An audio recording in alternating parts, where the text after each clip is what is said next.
जब साधना करोगे तब मन रुकेगा। देखो 2 घंटा के लगभग बैठाया, 2 घंटा के तो कुछ ही लोग बैठ पाए।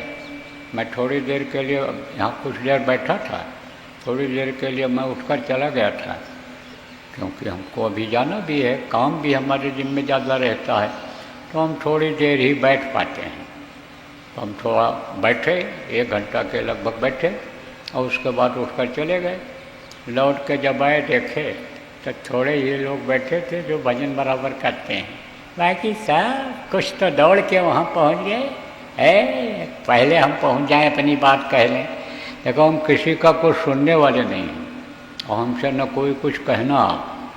अब ये बात समझ लो, रट लो, याद कर लो, और न कहने से आपको कोई फ़ायदा होने वाला है। अब अभी तक आप आते रहे, देखते रहे, हम आपको देख लेते थे, तो देखेंगे तो आपको, और नाराज़ कर दोगे तो हम देखेंगे भी नहीं आपकी तरफ। अगर बात को नहीं मानोगे, रट लो, याद कर लो आप सीकर के लोग। यहाँ अनुशासन नहीं हम देख रहे हैं, अनुशासनहीनता करते हो, और अनुशासनहीनता करते हो तो नाराज़गी हो जाएगी, तो देखेंगे भी नहीं। और ये भी बता देते हैं फिर आएंगे भी नहीं, तो दौड़ाएंगे अगर गरज होगी जिसको, जहाँ रहेंगे वहाँ आना पड़ेगा। इसलिए जो जिम्मेदार लोग हो, आज हम सबके सामने ये बात कह रहे हैं, और इस बात को अगर ये लाइव कर रहे होंगे तो सब सुन रहे होंगे, और सबके लिए ये बात हो जाएगी। कोई हर्ज नहीं है हमको कहने में, सबके लिए ये बात हो जाएगी। तो कुछ लोग तो वहीं पहुंच गए, भगाना पड़ा वहाँ, चलो भजन में चलो। क्या भजन करोगे, क्यों प्रार्थना फिर इसको दोहराते हो, बोलते हो जीवन है बेकार, भजन बिन दुनिया में क्यों बोलते हो, क्यों करते हो प्रार्थना, क्यों आए हो संत मत में, इसीलिए आए हो कि उसी तरह से घूमो टहलो, उसी तरह से मौज मस्ती लो। मार पड़ेगी जब कुदरत की तब पता चलेगा। तो समझो, देखो प्रेमियों, सीधी साधी बात समझो। अब आप ये तो बात मैं गुस्से में बोल गया, इसलिए बोल गया कि कभी कभी कोई कोई बातें आदमी को लग जाती हैं और उसको पकड़ लेता है। तो लगने वाली ये बात है, लगी होगी, और नहीं लगी होगी जिसको, उसको कहते हैं ये निर्लज्ज है। कोई लज्जा नहीं, इसको कुछ नहीं सुनता है, तरह तरह से इसको लोग कहते हैं। देखो गोस्वामी जी महाराज महात्मा कैसे बने, वो तो कामुक बहुत थे, बहुत यानी समझो उनको काम सता रहा था, और काम में ही, मोह में ही, माया के चक्कर में ही देखो मोर्दा पकड़ करके नदी पार करके बरसात के महीने में, और ससुराल अपने पहुंच गए थे रात को। आप लोग जानते हो, जो पढ़े लिखे हो, पढ़ी लिखी बच्चियां ये सब जानती हैं।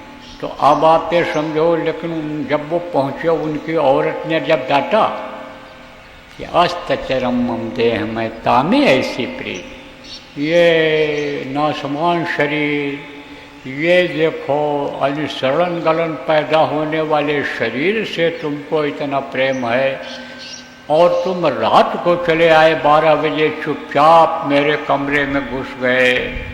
कैसे कैसे तुम पार किए होगे, नदी पार करके आना था, बरसात में नदी में पानी बढ़ा हुआ है। अगर तुमको इस तरह से प्रेम उस प्रभु से हो जाता, भगवान जिनको कहते हैं उनसे हो जाता, तो उनका दर्शन मिल जाता, तुमको भगवान मिल जाते। बस यही बात लग गई उनको, और इसी बात को उन्होंने पकड़ लिया, और फिर उन्होंने समर्थ गुरु की तलाश किया। और जब उनकी इच्छा हुई है कि हमको रास्ता मिल जाए, समर्थ गुरु हमको मिल जाएं, तो मिल गए। और फिर जब यही उन्होंने लक्ष्य बना लिया, उद्देश्य बना लिया कि इसी जीवन में भगवान को पाना है, इसी जीवन में प्रभु के पास पहुंचना है, अब हमको जन्मना मरना नहीं है, तो जवानी में ही भगवान की प्राप्ति कर लिया था गोस्वामी जी महाराज ने। और जो उन्होंने देखा राम का चरितमानस में, अंदर में जो चरित्र हो रहा उस राम का, कि जिसने सारी सृष्टि को बनाया, कितने राम, कितने कृष्ण, कितने देवी, कितने देवता को बना दिया, उस राम का जब दर्शन उनको हुआ तो उसकी महिमा, उसकी लीला को उन्होंने लिख दिया, और जिसको पढ़ कर के आज भी लोग फ़ायदा उठा रहे हैं, तो बात कोई न कोई लग जाती है। इसलिए अब लगने वाली ये बात बोल दिया हूँ। और अगर ये बात आपको न लगे और आप न करने लगो तो आपके लिए क्या कहा जाए?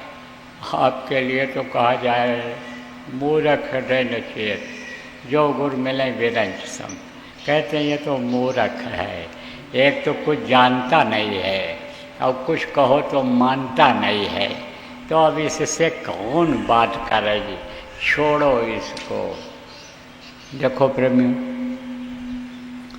भजन अगर नहीं करोगे, ध्यान सुमिरन अगर नहीं करोगे तो जीवन बेकार चला जाएगा। करना है आपको और कराना भी है।